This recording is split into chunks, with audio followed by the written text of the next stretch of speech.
오늘 음악의 아름다움이 이전을 채우고 또 특별히 우리 하나님께 음악으로 영광을 돌리게 돼서 참으로 감사하고 또 기쁘시죠? 네, 즐거운 이런 시간들을 우리가 갖게 되어서 얼마나 좋은지 모르겠습니다.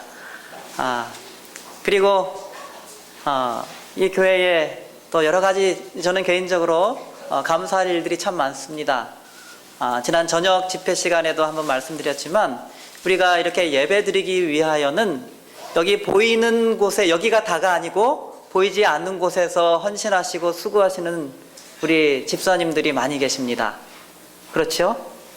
여기 꽃이 그냥 여기 있는 것이 아니고 여기에 마음을 드리고 또 우리 하나님을 섬기는 그분의 손길이, 그 헌신이 여기에 담겨져 있는 것입니다. 감사합니다. 어떤 집사님은 또 평일에 와서 이렇게 교회를 아름답게 깨끗하게 해주시는 일을 최선을 다해 주셔서 감사합니다. 교회 오시면 열심으로 그 일을 이렇게 해주셔서 얼마나 감사한지 모르겠습니다. 또 주방에서 일어나는 일들은 또 얼마나 사실은 힘겹고 부담이 되는 일이겠습니까? 그런데 그러한 일들을 보이지 않는 곳에서 누가 칭찬하지 않더라도 그렇게 예수 그리스도를 사랑하는 마음으로 그렇게 해주셔서 감사합니다. 많은 소그룹에서 일어나는 봉사들, 섬김들 너무나 감사합니다. 이 교회가 살아있어서 그렇습니다. 하나님께서 살아계시고 또 하나님의 사랑을 받았기 때문에 그렇게 사랑이 표현되는 줄 믿습니다. 우리 성남중앙교회가 이러한 사랑이 더욱더 충만해서 생명력이 넘치고 활기가 넘치고 그리고 장래가 촉망되는, 장래가 있는 그러한 교회가 되기를 간절히 바랍니다. 하나님의 말씀 마태복음 7장 13절 14절에 있는 말씀입니다. 마태복음 7장 13절과 14절 말씀입니다.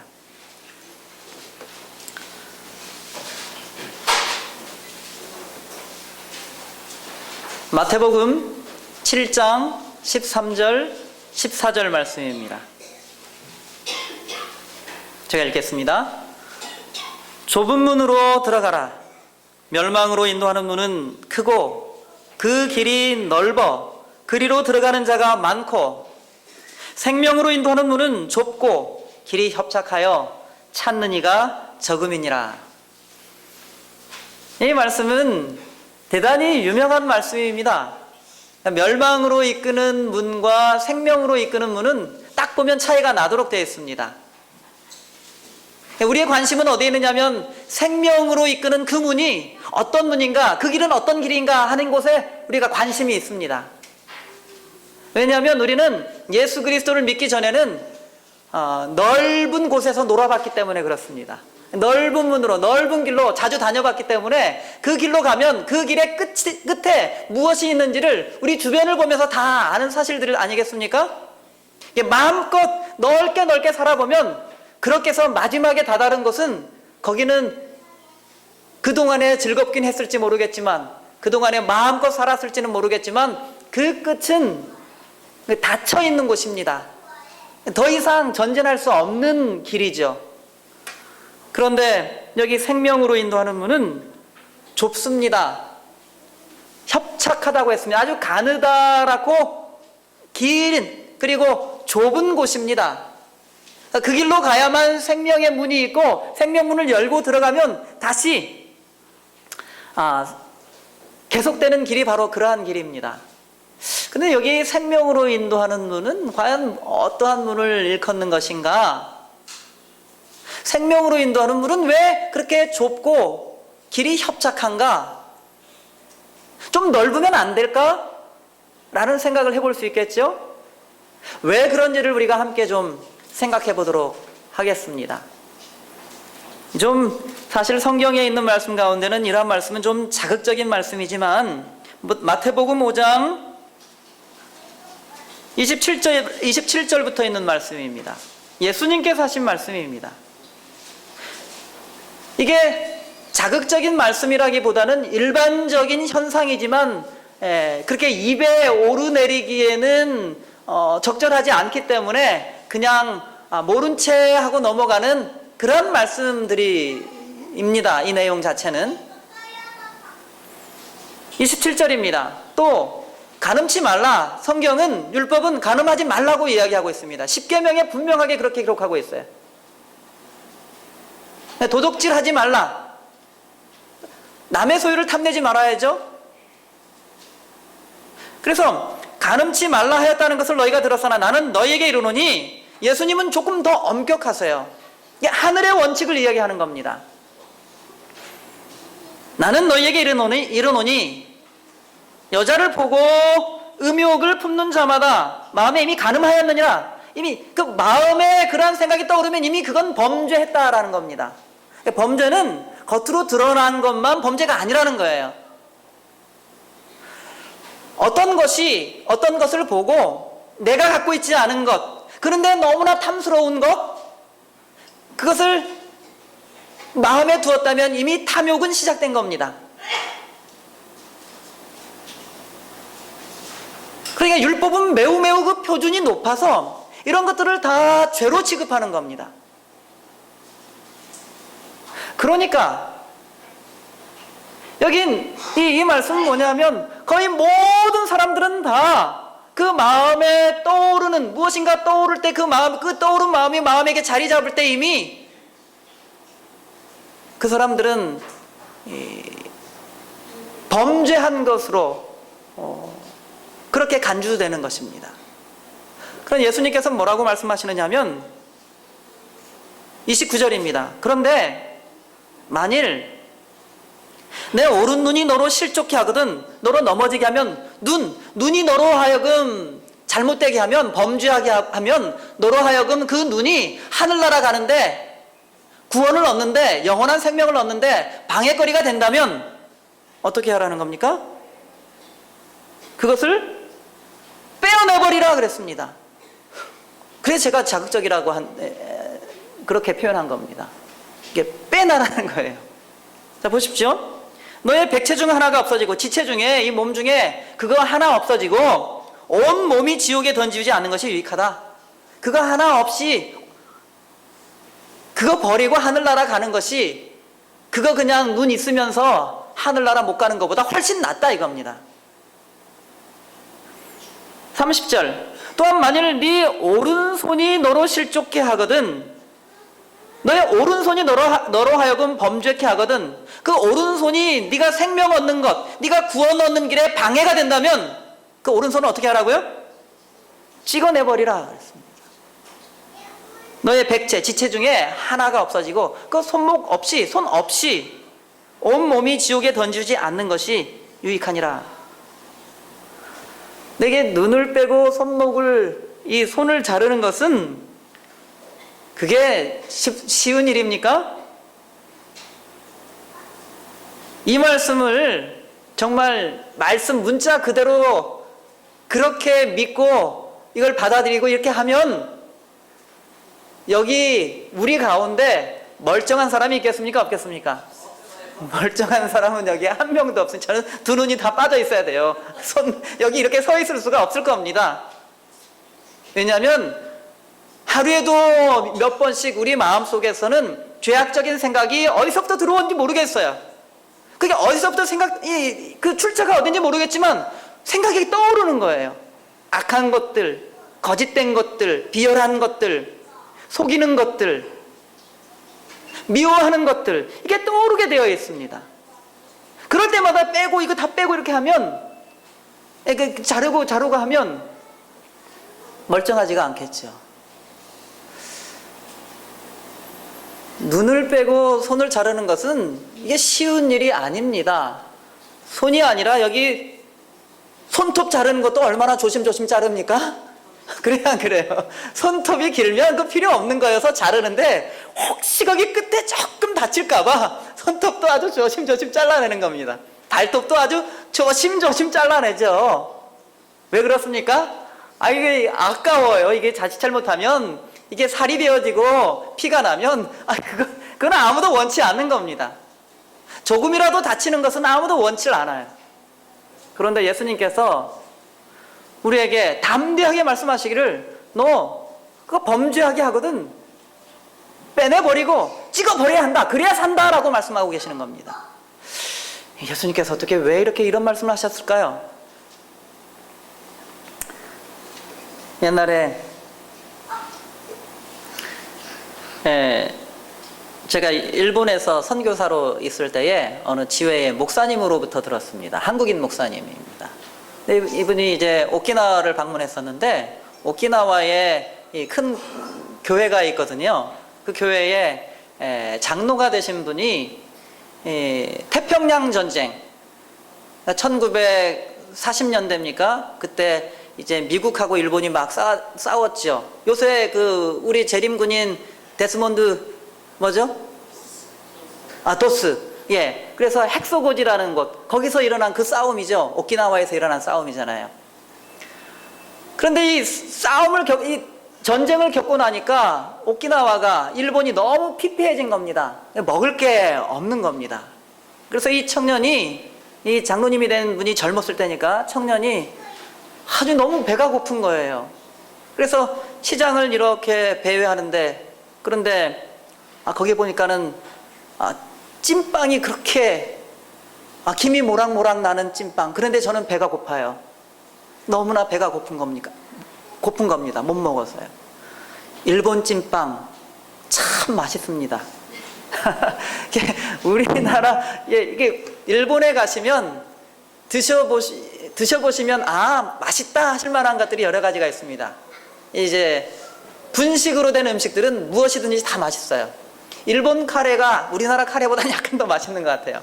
하여간 드셔보시면 아십니다. 참 맛있어요. 그런데 이 청년이 너무 배가 고파가지고 그만 주인에게 말을 못하고 그냥 이렇게 몰래 가져다 먹었습니다. 그런데 그 먹었던 일이 너무 양심에 걸리는 거예요. 너무 죄책감 때문에 살 수가 없는 겁니다. 그래서 그분이 자기 손을 잘랐어요.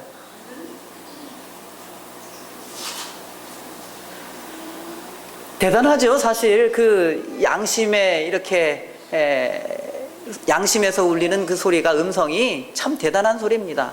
근데 죄책감을 가지고는 사람이 살 수가 없는 것이죠.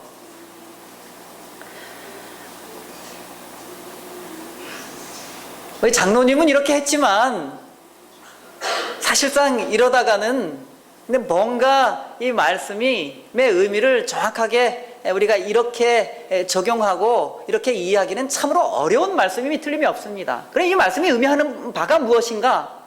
그럼 우리에게 어떻게 하라는 것인가? 제가 2008년도 1월 달쯤이었습니다. 선교사로 가 있었습니다. 5년간 일본인들만 있는 교회에서 거기서 일본어로 설교하고 일본어로 살고 일본 사람들 가운데서 사는 거죠.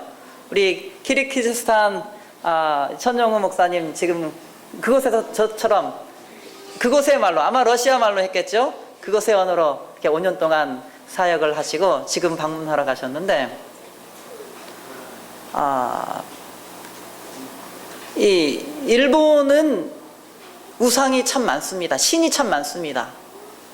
일본의 신의 개수를 헤아려 보자면 한 800만 된다 그럽니다. 별하별 게 다 신인 거죠. 그러니까 신의 나라입니다.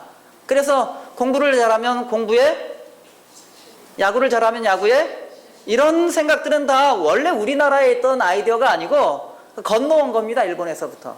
일본이 그렇게 불러요.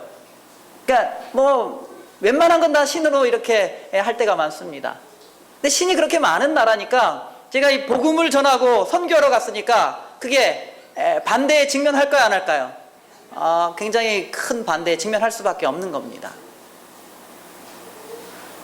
거기에 이 대적하여 일어나는 사람들, 이 영혼 구원하는데 어려운 게 아니라 대적하는 사람 때문에 어려운 거예요. 사실은 이 선교사가, 목사도 그렇습니다. 어떨 땐 그렇습니다. 그런데 이 함께 신앙을 하는 그 그룹 안에서 그러한 일이 일어나기 때문에 너무 마음이 괴로운 거예요. 정말 죄책감을 많이 느꼈습니다. 그리고 우울해지기 시작했어요. 너무 우울했어요. 너무 우울해서 살 수가 없었어요. 이게 아침이 되면 오늘 하루가 희망이 없으니까 살 힘이 없는 거죠. 저녁이 되면 빨리 내일이 왔으면 좋겠는데 너무 괴로워서 잠을 잘 못 자는 거예요. 그래서 그때에 괴롭게 지낼 때에 하나님께 기도하였습니다. 하나님, 제가 하나님 믿노라고 하고 또 목사이면서 선교사인데 제가 하나님 말씀 전하는데, 그런데 하나님, 제가 예수님을 만나본 경험이 언제인가요? 하나님, 제가 예수님이 살아계시다면 만나고 싶습니다. 그렇게 기도했어요. 예수님 꼭 좀 만나주세요. 이 학교와 교회의 차이점 혹시 아시겠습니까? 학교와 교회는 대단히 비슷합니다. 학교에 책가방 들고 책가방에 책 놓고 학교를 가죠. 그런데 그 국어, 영어, 수학 그 책을 지은 저자를 만날 필요가 있을까요, 없을까요? 그건 선생님한테 배우면 됩니다. 그 책을 지은 사람들을 굳이 만날 필요는 없습니다. 그런데 교회는 성경을 가지고, 성경 찬미를 가지고 다니죠. 성경을 지은 이가 있어요. 교회는 학교하고 달라서 그 성경의 저자를 반드시 만나야 되는 곳입니다. 만나지 못하면 의미가 없어요. 학교 같은 곳이 되는 거예요. 목적을 이루지 못한 겁니다. 교회에 다니는 의미가 없는 겁니다. 교회 오시면 반드시 그 성경의 저자를 만나야만 되는 거예요. 그래야만 예배가 이루어집니다. 그래야만 헌신의 의미가 있어요. 그래야만 사랑이 충만해지는 거예요. 목사이면서 예수님을 잘 못 만나가지고 그래서 기도했습니다. 하나님, 제가 예수님을 꼭, 하나님을 꼭 만나고 싶습니다. 어느 날 그렇게 기도를 드렸는데 밤에 이렇게 너무 우울하니까 이렇게 누워있는데 이렇게 견딜 수가 없는 거예요. 왜냐하면 그냥 머릿속으로 생각하는데 스스로 자기 자신을 막 학대를 하는 겁니다. 머릿속에서요. 그래서 이렇게 자다가 일어났어요. 아마 그런 분들이 혹시 계실지 모르겠습니다. 우울해지면 그렇게 되나 봐요. 그냥 막 자기가 자기 자신을 막 때리는 것 같았어요. 그래서 일어나서 이러다가 사람이 잘못되는구나, 그런 생각을 하고는 하나님께 기도했습니다. 그날 밤, 예수님, 제가 예수님 꼭 만나고 싶으니 예수님 저를 좀 만나 주십시오 하고 기도를 한 것입니다. 2008년 어느 날, 1월의 어느 날이었습니다. 근데 제가 그런 기도를 드리고 잠을 잤습니다. 잠을 자는데 이렇게 꿈을 꾸게 되었는데요. 교실이 하나 있었습니다. 교실 같은 것이 있었고, 그리고 탁자가 하나 둘 셋, 이쪽에 하나 둘 셋이 있었습니다. 저는 이쪽 맨 앞에, 제가 볼 때의 오른편에 테이블에 앉아 있었죠. 이쪽에서 이쪽 벽을 향해서 앉아 있었습니다. 그런데 이렇게 교실이 있으면 테이블이 이렇게 있고 이쪽 왼쪽에 이렇게 이만큼 해서 누가 손을 드는 겁니다. 이렇게 손을 들고는 지금부터 예수를 믿으실 분들은 양팔을 내미십시오 그러는 거예요. 이렇게. 저는 예수님을 믿기도 하고 계속해서 믿을 거니까 손을 이렇게 양팔을 내밀었습니다. 그런데 양팔을 내밀면서 이렇게 보니까 여기 뭐가 있느냐면 여기 이렇게 절단기가 있는 거예요. 작두. 이렇게 요런 책들을 이렇게 반듯하게 이제 끌어내지 않습니까? 작두가 있는 거예요. 그래서 이렇게 손을 내밀다가 재빨리 이렇게 걷어들였어요. 왜냐하면 이게 예수 믿을 사람들 이렇게 손을 내밀면서 이게 자르겠다는 말이어서 깜짝 놀란 겁니다. 그런데 이게 손을 내밀다가 이렇게 걷어들이는 순간 생각을 많이 했어요. 이 믿음에 관한 것이기 때문에 이렇게 손을 내밀다가 이렇게 걷어들이는데 이게 생각이 매우 많은 생각을 했습니다. 아주 순간적인 일이었는데 이렇게 내밀고 절단기가 내려온다, 팔이 떨어진다, 뭐 이런 생각이 막 드는 거예요. 팔이 떨어져서 여기 여기는 없고 여기까지만 있고 이게 팔이 떨어져서 바닥에 떨어져 있는 거예요. 근데 그 떨어진 팔을 보니까 너무너무 아까운 겁니다. 내 몸에서 이렇게 떨어져 나간 팔이 그렇게 아까울 수가 없는 거예요. 이렇게 내민 다음에 팔이 잘려져서 죄송합니다. 너무 자세히 말씀드려서 떨어졌는데, 그런데 그 순간 너무 아까운 생각을 하게 될 때에 어떤 생각을 했느냐 하면 많은 생각을 했죠. 제가 어릴 때에 말씀드린 대로 저희 아버지는 이제 두 다리가 완전히 장애시니까 목발을 짚지 않고는 다닐 수가 없어요. 그러니까 집안에서도 이렇게 돌아다니실 때 이렇게 불편하게 돌아다닙니다. 근데 어릴 때 이제 마루에 이렇게 이렇게 걸터 앉아가지고 생각을 해봤어요. 내가 아버지처럼 되면 어떻게 될까? 아버지처럼 다리가 불편하게 이렇게 걸어 다니는 것을 평생 한다면 어떻게 될까를 생각하니까, 그 실제 일입니다. 이 이야기는 어릴 때요. 너무너무 견딜 수가 없어요. 답답해요. 난 아버지처럼은 못 살 것 같았어요. 그래서 그런 상상을 하다가 그만뒀습니다. 너무 답답해서. 제 어릴 때요. 근데 이렇게 손을 내밀고 팔이 잘려져 나간 걸 보니까 누구 생각이 나면 아버지 생각이 난 거예요. 아버지처럼 살아야 된다는 생각이 난 겁니다. 도무지 그렇게 살 수는 없을 것 같아요. 그래서 이 떨어져 나간 팔이 너무너무 아까워가지고 제가 팔을 이렇게 내밀다가 걷어들인 겁니다. 그리고는 조금 있다 잠이 깼습니다. 제가 그날 아침에 일어나서 가만히 생각을 해보니까 분명히 입으로는 예수님을 사랑한다고 하고 믿는다고 하고 말씀 전한다고 하면서 그렇게 사는데 제 마음속의 실상은 예수님을 진짜 믿는 게 아니었어요. 예수님을 진짜 사랑하는 게 아니었습니다.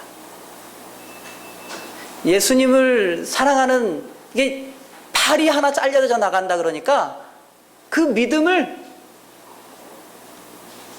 도무지 이게 포기할 수밖에 없는, 포기라기보다는 이렇게 아까워서 이렇게 그 믿음이 그것 때문에 이렇게 팔을 내주기는 너무 아까운 거예요. 내 팔이. 그러니까 하나님 앞에, 하나님께서 저에게 뭘 보여주셨냐면, 야 너는 너의 마음을 봐라. 제 마음속은 다 뭐냐 하면 거짓투성이었습니다. 가짜예요. 이게 믿음이 아닌 겁니다.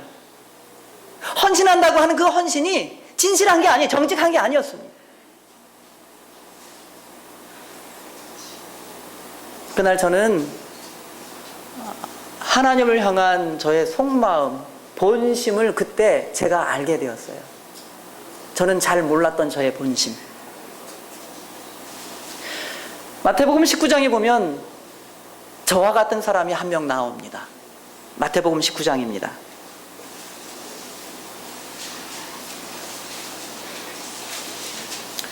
마태복음 19장 16절부터 22절 사이에 있는 말씀은 이 젊은 부자였죠. 그리고 법관이었습니다. 세상적으로 아주 이제 유대인이었죠. 하나님을 믿는 사람이면서도 법관이었고 부자였기 때문에 모든 걸 다 갖춘 젊은이였습니다. 그래서 자신감이 충만한 젊은이였어요. 아주 우수한 영재죠. 장래가 촉망되는 사람입니다. 근데 이 사람이 거기다가 신앙까지 있으니까 부족함이 없는 사람입니다. 어쩌면 1등 신랑감이었을 것이고, 어쩌면 명성이 자자했을 것이고, 그 지위는 그 사람을 견고하게 뒷받침해주는 그런 사람이었습니다. 그런데 이 사람이, 부자 법관이 예수님께 와서 어떻게 하면 생명을 얻을 수 있습니까? 라고 물어본 겁니다. 생명 얻는 방법이요. 그랬더니 예수님께서 뭐라고 말씀하시냐면, 네가 계명들 지켜라 그랬습니다. 그래서 이 사람이, 제가 그런 계명들은 어릴 때부터 다 지켜온 사람입니다. 그러니까 이 사람은 신앙에 있어서도 완벽한 사람이었어요. 그러니까 인간적인 그런 관점에서 사람들이 보기에는 이 사람은 정말 괜찮은 사람이었습니다. 의로운 사람이었죠. 그런데 예수님께서 뭐라고 말씀하십니까? 21절에 보시면 예수께서 가라사대 네가 온전하고자 할진대 가서 네 소유를 팔아 가난한 자들을 주라. 그리하면 하늘에서 보화가 내게 있으리라. 하늘에서의 보화는 뭡니까? 영원한 생명이에요. 생명입니다. 가난한 사람들을 위해서 도와주는데 어떻게 도와주라고요? 너의 소유를 팔아서 가난한 사람들을 도와주라 그랬습니다. 그러면 네가 원하는 영원한 생명, 그거 얻는 길은 바로 그 길이지. 그리고 와서 나를 조추라고 말씀하셨어요. 이 청년이 굉장히 재능 있고 유능한 사람이었기 때문에 예수 그리스도의 말씀을 받아들이고 예수님의 제자가 되면 이 사람은 굉장한 사람이 될 수 있는 소질을 가지고 있는, 재능을 가지고 있는 사람이었습니다. 그런데 22절에 청년은 어떻게 반응했나요? 그 청년이 재물이 많음으로 이 말씀을 듣고 근심하며 가니라. 근심이 된 겁니다. 그러니까 자기의 재산을 이렇게 그 재산으로 가난한 사람들을 도와주는 것, 그거 생각해 보니까 이게 안 되겠어요. 이게 어떤 재산인데? 그러니까 재산에 대한 애착이 강한 사람이었습니다. 근데 이 근심하다라는 말은 이 똑같은 이 기사를 마가복음도 적고 있고 누가복음에도 적고 있는데 이 누가복음 18장 23절에서는 이 근심하다라는 말을 심히 근심하다라고, 심히 근심하였다라고 그렇게 번역하고 있거든요. 이 심히 근심하다라는 말은 어디에서 쓴 말이냐면 마태복음 26장에 38절에 쓰인 말입니다. 마태복음 26장 38절에 어떻게 쓰였느냐 하면 여기 보시면 예수님이 이런 마음 심히 근심하셨어요. 예수님이 겟세마네 동산에서 죄인들의 그 죄짐에 눌려서 그럼에도 불구하고 이렇게 고통스러운데도 불구하고 이 죄인들을 살리기 위하여 내 목숨을 버리느냐 마느냐 하는 그 고민의 시간에 들인 그 기도의 시간에 느낀 그러한 근심입니다. 38절에 이렇게 표현되어 있죠. 내 마음이 심히 고민하여 죽게 되었으니 너희는 여기 머물러 나와 함께 깨어 있으라. 이 고민이 어떤 고민이냐면 아주 죽게 하는 고민입니다. 죽을 정도로 심한 고민을 했단 말입니다. 아주 심한 고민을 한 거예요. 아주 극도로 괴로운 겁니다. 너무 괴로워서 죽을 정도예요. 예수님께서는 겟세마네에서 우리를 살릴 때에 너무나 괴로웠어요.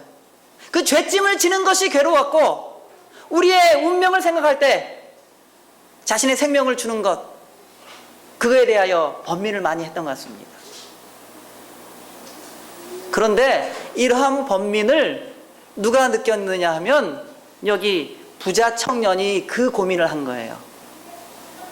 다시 말하면 이 부자 청년이 가난한 사람들을 위해, 율법의 내용은 원래 사랑이잖아요.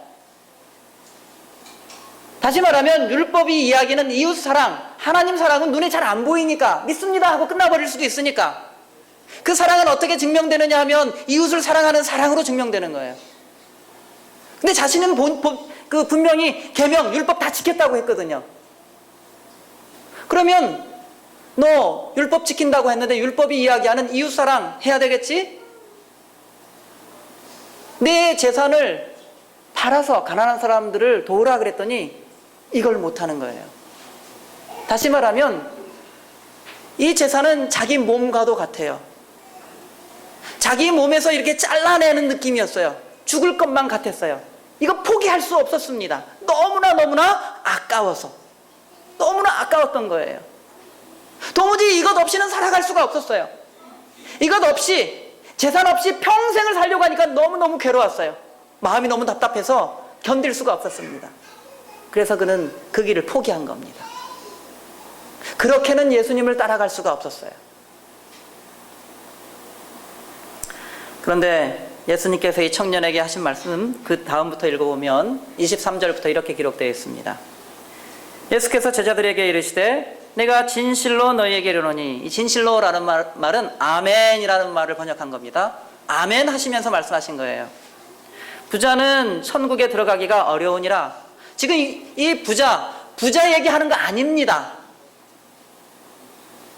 우리가 하나님보다 우리가 사랑을 표현하는데, 하나님을 사랑하고 이웃을 사랑하는데 그것보다 더 큰 애착을 가지고 있는 그 무언가를 가지고 있는 사람들 얘기하는 거예요.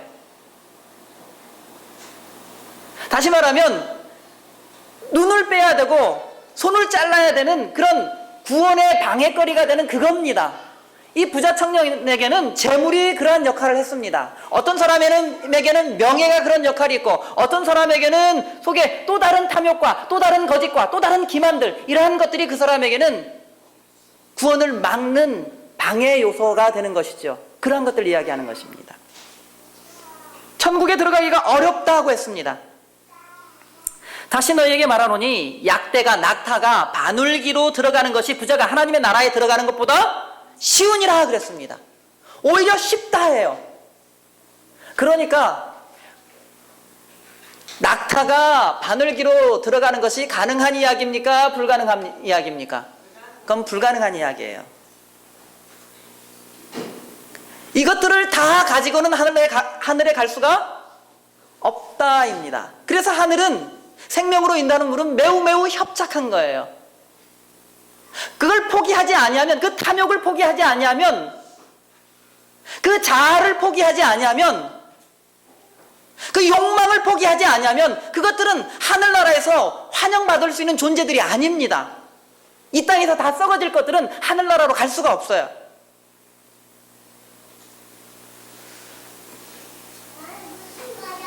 그래서 제자들이 깜짝 놀라서 저 사람 같은 사람이 하늘나라를 못 가면 누가 간단 말입니까? 누가 구원을 얻을 수 있다고요, 예수님? 이라고 물어봤습니다. 그랬더니 예수님께서 뭐라고 말씀하셨냐면 26절에 예수께서 저희를 보시며 가라사대 사람으로는 할 수 없으되 하나님으로서는 다 할 수 있느니라. 여자를 보고 음욕을 이게 마음에 품었을 때, 범죄했을 때 이미 그거는 범죄한 것이라고 했을 때에 구원 못 얻는다 그랬죠. 이거는 사람이 해결할 수 있는 게 아닙니다. 그냥 떠오르는 것들이니까. 죄는 그냥 어디서인지 모르겠지만 우리 마음을 장악하기 쉬운 그러한 것들입니다. 이 일은 사람이 하는 일이 아니라, 사람이 이루는 일이 아니라 하나님께서 이루시는 일입니다. 구원은 사람의 노력으로, 사람의 말로 이루는 것이 아니라 구원은 하나님께서 이루시는 겁니다. 그러니까 영원한 생명을 위하여는 하나님께 의지하고 하나님께 우리의 생애를 맡겨야만 되는 것입니다.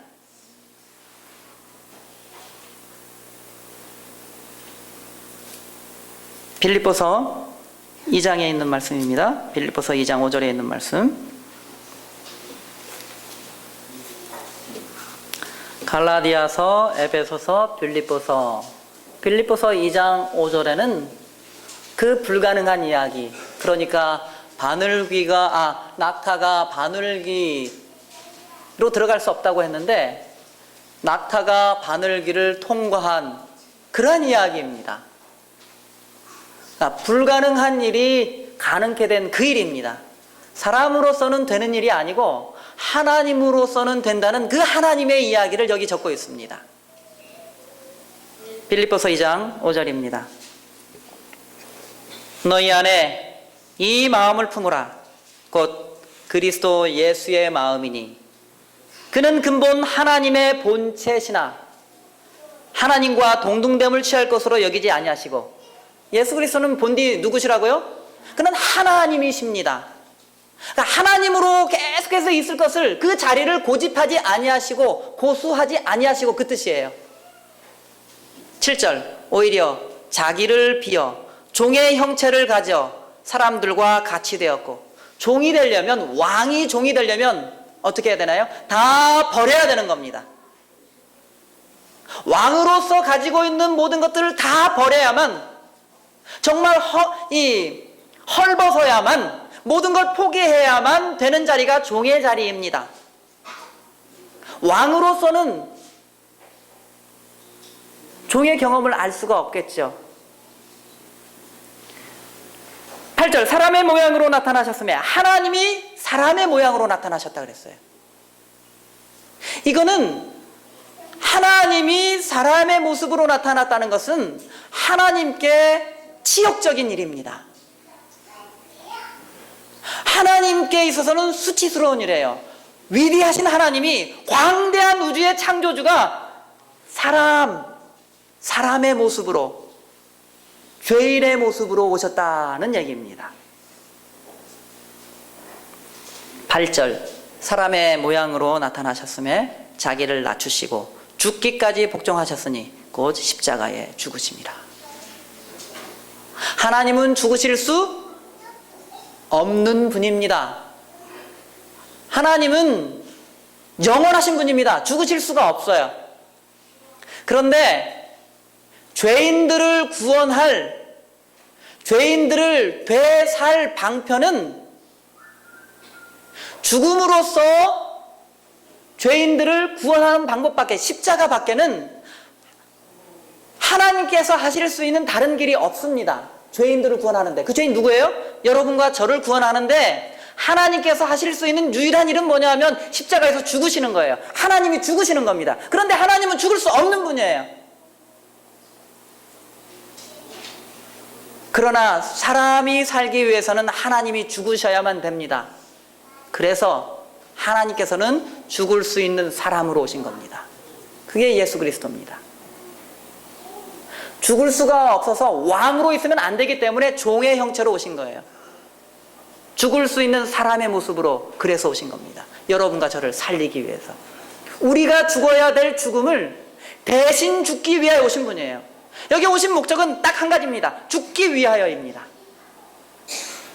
하늘에서 이 땅에 오는 길은, 그러니까 하늘 우주의 중심에 계신 하나님이 여기 이 지구까지 오는 길은 물리적으로는 인간이 보기에 먼 길이기도 하지만, 그러나 하나님께서는 그렇게 먼 길이 아닙니다. 성경을 보면 눈 깜짝할 사이에 천사들이 오니까요. 그런데 심정적으로는 하나님께서 여기 자기의 목숨을 버리고 죽으시기 위하여 오는 이 길은 가까운 길이 아니에요. 너무나 먼 길입니다. 하나님이 사람이 되시고 하나님이 종의 형체가 되시고 하나님이 죽으시는 그 길은, 죽으시기 위하여 오시는 그 길은 가까운 길이 아닌 겁니다.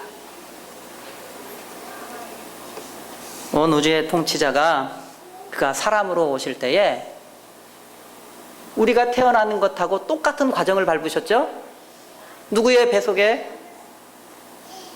마리아라는 사람을 어머니로 정해두시고 마리아의 배 안에서 잉태되시고, 거기서 얼마나 계셨을까요? 한 일주일 계시다 나오셨나요? 아니에요. 사람과 똑같은 과정을 겪으셨습니다. 얼마나요? 10달 계셨습니다. 처음에 수정란의 크기는 아주 작죠. 0.2mm 정도 된다고 합니다. 0.2mm면 잘 안 보여요. 온 우주의 왕이 0.2mm 정도의 알갱이 안에 자기 자신을 가두신 겁니다. 어머니 뱃속에 들어갔다는 이야기는 그 얘기입니다.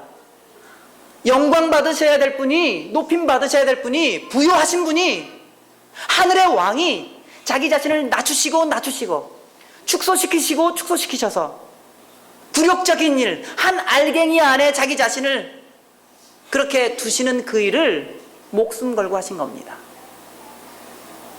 인간 어머니를 택하시고 10개월 동안 그 어머니의 뱃속에서 있다가 태어난 거예요. 어머니의 뱃속에서부터 나오는 길은 쉽습니까? 그게 쉬울 것 같은데 어떤 사람은 5시간, 어떤 사람은 10시간도 걸리는 먼 길이에요. 그 여정이 먼 길입니다. 근데 그 길은 정말 좁고 협착한 길입니까? 그래요. 어머니에게서부터 태어나는 길은 가까운 길도 아니고 넓은 길도 아니에요. 그래서 나오는 그 길을 무슨 길이라고 하는 거예요? 산도라고 하는 겁니다. 예수님께서 우리 살리기 위하여 그 길로 오신 겁니다. 정말 협착하고 좁은 길로 오신 거예요. 하나님께서 우리를 살리기 위하여 오신 그 경로는 목숨 걸고 오신 길입니다. 생명을 걸고 오셨단 말입니다. 자기 자신을 희생하셔서 오신 길이에요. 그리고 오신 다음에 사람들이 대우를 잘 했습니까? 손가락질 했어요. 멸시했습니다. 그리고는 우리에게 생명을 선물로 주시려고 오신 분을 어떻게 했나요? 그를 대적하고 분노해서 그를 찔러 죽이기까지 했어요. 이 세상에서 고안할 수 있는 가장 어려운 형틀에다가 예수 그리스도를 달아낸 겁니다. 못을 박아서. 환영받지 못할 줄 아시면서 우리를 포기할 수가 없어서, 우리 아들, 딸들을 포기할 수 없어서 우리에게 생명 주시기 위하여 그가 죄인의 모습으로, 굴욕적인 모습으로 이 땅에 오신 것입니다. 성경은 우리에게 좁은 길을 가는 것이 무엇인지를 예수 그리스도를 통하여 하나님이 몸소 보여주고 계십니다. 생명으로 가는 길은 그러한 길이라는 것입니다. 자기 자신을 낮추는 길입니다. 자기 자신을 희생하는 곳에 있습니다. 성남중앙교회 성도 여러분, 우리 가운데 간절하게 하나님께 호소해서 예수님을 만나는 일이 있게 되기를 간절히 바랍니다. 교회에 와서 신앙을 한다고 하면서, 믿는다고 하면서 예수님을 만나는 경험이 없는 것은 너무나 비극적인 일입니다. 예수님을 만나야 그것에 위로가 있고 치료가 있고 회복이 있고 거기에 살 소망이 있는 것입니다. 제가 그렇게 우울해서 막 기도할 때요, 너무 괴로워서 이게 잠자는데 예수님께 이렇게 기도를 했어요. 그랬더니 저는 의학적인 건 잘 모르겠지만 이게 등줄기로요 이렇게 뭐가 이렇게 흐르더라고요. 그런데 마음이 그게 흐르면서 몸이 너무너무 기뻐지는 거예요. 뭔가 이렇게 흘렀나 봐요. 그래서 마음이 많이 바뀌었습니다. 우울증이라는 게 멀리 이렇게 시계바늘처럼 이 초침이 멀리 갔다가 다시 돌아오는 것처럼 이렇게 한번 멀리 없어진 것 같은데 다시 돌아와요. 다시 우울하고 또 없어진 것 같은데 다시 돌아와가지고 우울하게 만드는 성질이 있는 것 같아요. 그런데 여러분, 예수 그리스도를 만나는 일을 하나님 앞에 절실하고 간절하게 소원하시고 호소하시게 되기를 바랍니다. 예수 그리스도를 찾으시고 만나는 경험, 그것이 우리가 살 길입니다. 우리의 다친 마음, 상한 마음, 어려운 인생 해결되는 곳이 바로 예수 그리스도를 만나는 곳입니다. 여러분의 매일매일의 시간의 생애 가운데 예수 그리스도께서, 거룩하신 하나님께서 여러분들의 마음에 충만히 임하시기를 간절히 바랍니다. 우리의 삶, 우리의 생애, 우리의 가는 길이 하나님께서 지도하시고 인도하시며 개입하신 삶의 길이 되기를 간절히 바라면서 오늘 말씀을 마치겠습니다.